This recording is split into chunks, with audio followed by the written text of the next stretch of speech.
Title: The Lonely Road. The night was dark, like a giant blanket covering everything. I was driving alone, just me and my car, on a road that seemed to go on forever. The only sounds were the hum of the engine and the soft crackle of the radio. I'd been driving for what felt like hours, but the road ahead never seemed to end. It felt strange, like something wasn't right. Then, out of nowhere, the fog rolled in. It was thick and heavy, making it hard to see more than a few feet ahead. I slowed down, gripping the steering wheel tightly as I tried to navigate through the swirling mist. And then, I saw it. A figure standing by the side of the road, barely visible through the fog. It looked tall and thin, like a shadow come to life.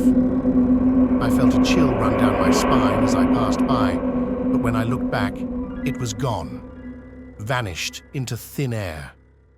I tried to shake off the feeling of unease, telling myself it was just my imagination. But deep down, I knew something was wrong. I kept driving, hoping to put some distance between myself and whatever I had seen. But no matter how far I went, it felt like it was still there, watching me.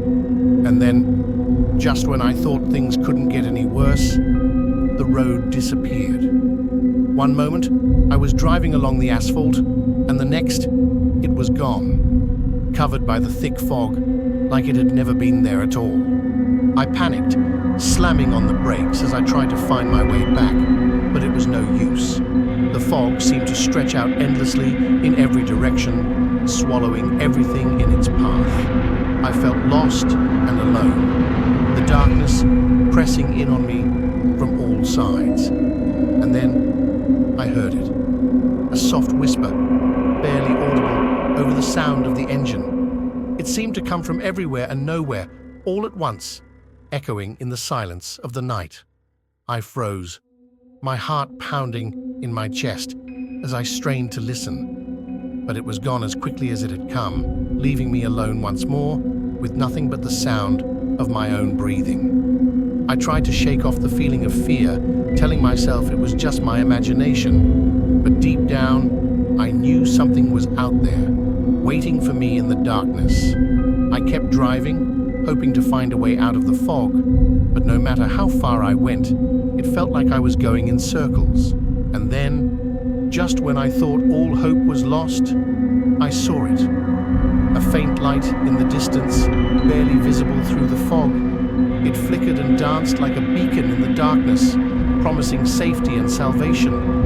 With a renewed sense of hope, I followed the light, desperate to escape the darkness that threatened to consume me. But as I drew closer, I realized with a sinking feeling in the pit of my stomach that something was terribly wrong. The light wasn't coming from safety or salvation. It was coming from the depths of the fog itself, a swirling vortex of darkness and despair that threatened to swallow me whole. I tried to stop, to turn back before it was too late, but it was no use. The darkness enveloped me like a thick, suffocating blanket, swallowing me whole as I screamed into the endless void. And then, silence.